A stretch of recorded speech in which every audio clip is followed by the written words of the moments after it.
प्रवास कसला होता, मी स्वतःच पुसनी थकलो. तू प्रारंभच ना केला, अन मी अर्ध्यातूनही वळलो. तुझ वरी लावला जीव, मुळात माझे चुकले. मी पाऊस हुडकायाला, ग्रीष्माच्या गावी शिरलो.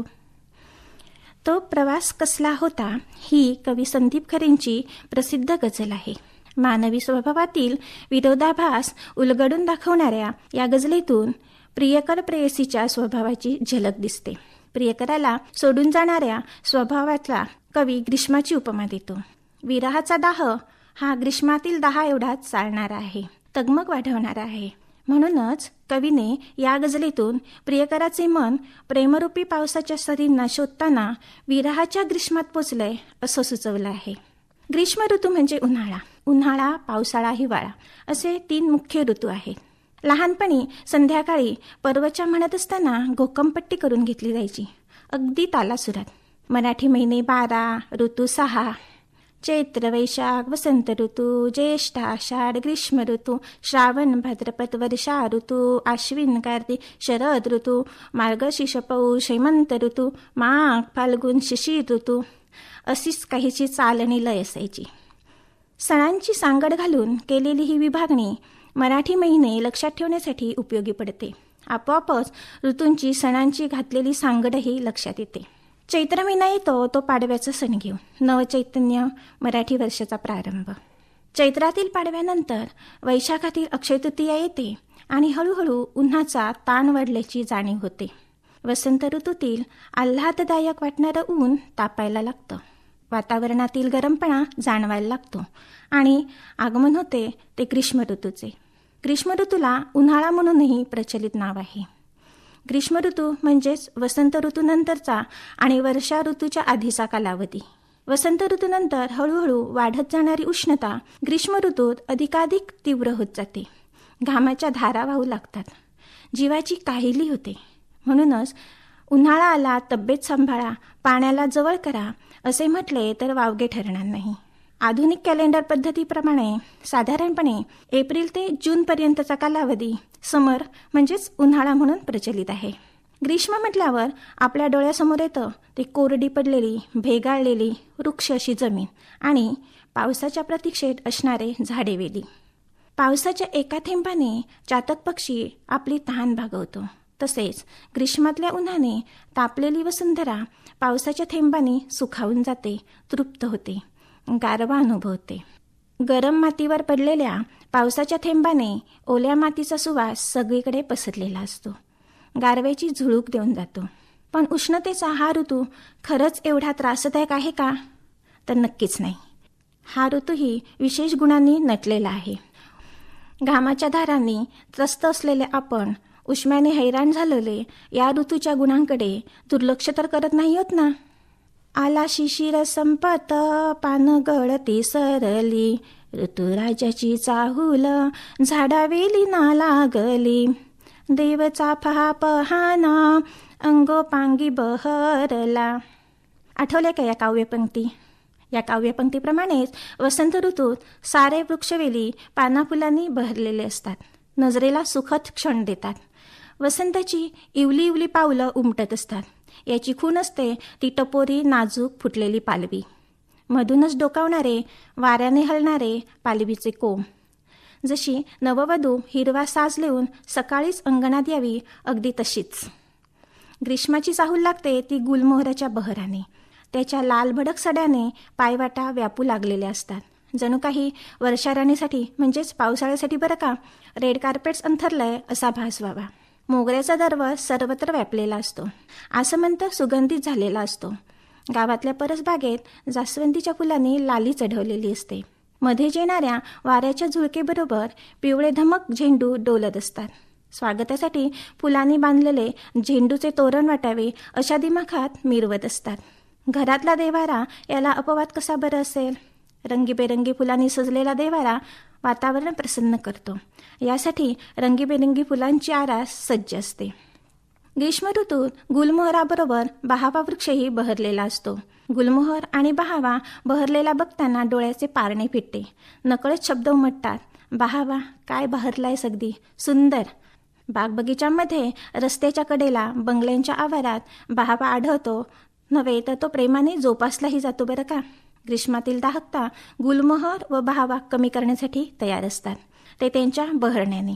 कडेकपारीत उंच टेकड्यावर सह्याद्रीच्या कुशीत बहावा अगदी लहान मुलासारखा बिलगलेला दिसतो. आईच्या कुशीतून लहान बाळाने हसून आपल्याला चिडवावे तसेच बहावा ग्रीष्म ऋतूतील दाहकतेत थंडावा देत आपल्याला चिडवत असतो. जणू काही सांगतो की कितीही ऊन असेल तरी माझ्यासारखं जमिनीला बिलगून राहा. थंडावा आणि बहरणं ही वसुंधरा, ही आई तुम्हाला कवेत घेऊन देणारच आहे. बहावा वृक्षाला राजवृक्ष नावानेही गौरवलं गेले. सोन्याच्या आभूषणाने नखशिखांत नटलेला, अंगाखांद्यावरून सोनपिवळ्या रंगाच्या फुलांच्या माळा आभूषणाप्रमाणे दिमाखात मिरवणाऱ्या या बहाव्याला राजाची उपमा अगदी समर्पक वाटते.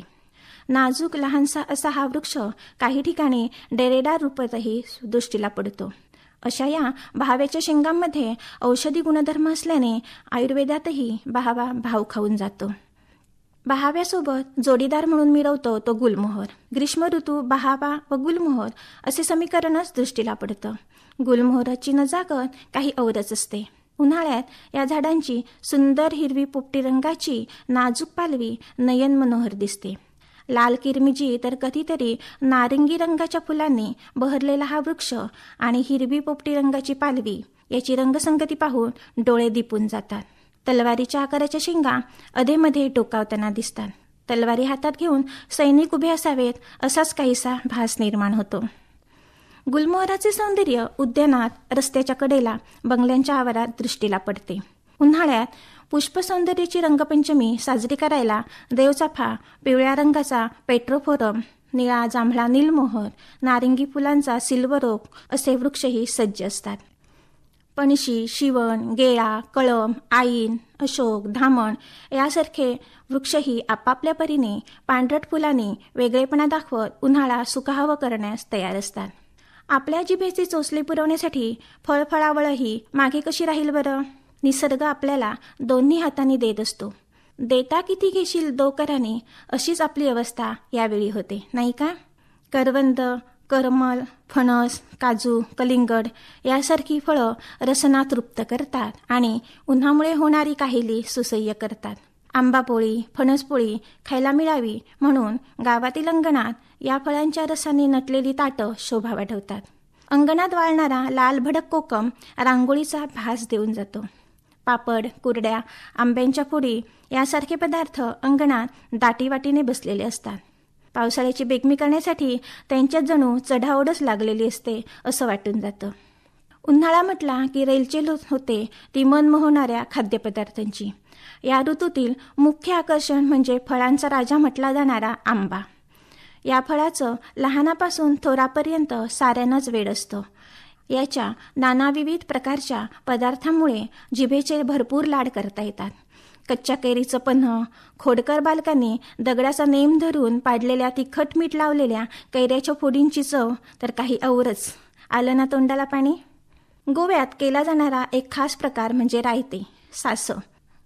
छान मुरलेल्या लोणच्याबरोबरच चूर्ण, जाम, करवंद यासारख्या रानटी फळांचाही आस्वाद आपल्याला घेता येतो.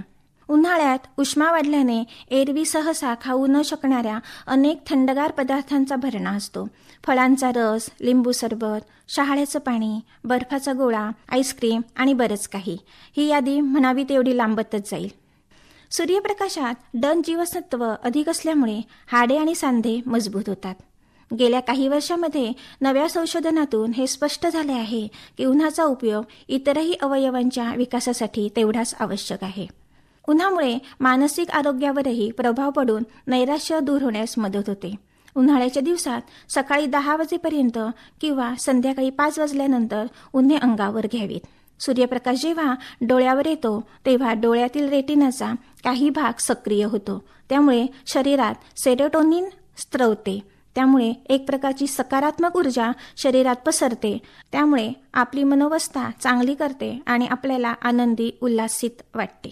गोव्यातील समतौलिक उन्हाळा असल्याने देशी परदेशी पर्यटकांची पसंती गोव्यातील मंदिरे, समुद्र, चर्च या स्थळांना असते. ते इथल्या वातावरणाचा आनंद घेण्यासाठी येतात आणि समुद्रकिनारे पर्यटकांनी फुलून जातात. उन्हाळ्याचे 2 महिने शाळांना सुट्टी असल्याने एरवी कामाच्या रगड्यात अडकलेल्या आईवडिलांना मुलांच्या निमित्ताने सहलीचा आनंद घेता येतो. माणसं सहलींसाठी समुद्रकिनारे, बागा, हिरवळ असलेली ठिकाणं निवडतात आणि नकळत निसर्गाशी जोडली जातात. अशा प्रकारे नभात तळपणारा भास्कर केवळ आपल्या झळांनी जीव कासावीस करत नाही, तर जीवनसत्व देखील प्रदान करतो. असा हा ग्रीष्म ऋतू अनेक गुणांनी परिपूर्ण आहे. त्यामुळे आपणही इतर ऋतूंप्रमाणे या ऋतूचाही दिलखुलासपणे आनंद घेतला पाहिजे, नाही का?